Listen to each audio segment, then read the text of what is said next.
Good afternoon. Welcome to the Midday Mull for Saturday, the 9th of March. In Paul's second letter to the Corinthians in chapter 8, he says to the Corinthians he will send Titus to them, and he then describes his character. And he says in verse 19, what is more, he was chosen by the churches to accompany us as we carry the offering, which we administer in order to honor the Lord himself and to show our eagerness to help. We want to avoid any criticism of the way we administer this liberal gift, for we are taking pains to do what is right, not only in the eyes of the Lord, but also in the eyes of man. So Paul's saying Titus can be trusted with this gift, and then he makes a point that they managing it and administering it in a way which is completely above board.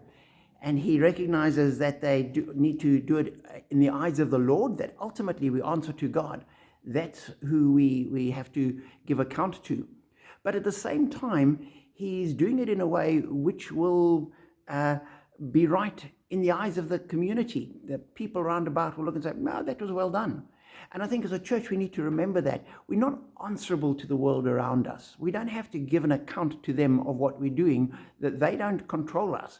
We give an account to God, but whatever we do, we need to remember and do it in a way which is not going to cause offense, which is not going to raise question marks, which is not going to expose us to any kinds of accusations or problems. And when one looks at the church, too often that has not been the case. And we have cases where funds have not been properly administered. And they've been handled in a way which everybody in the world looks and says, what are you doing? Of course that's going to cause trouble. You're asking for that money to be stolen. It's not that we're answerable to them. They have wisdom, and we need to hear that wisdom and take account of it. So Paul was doing that.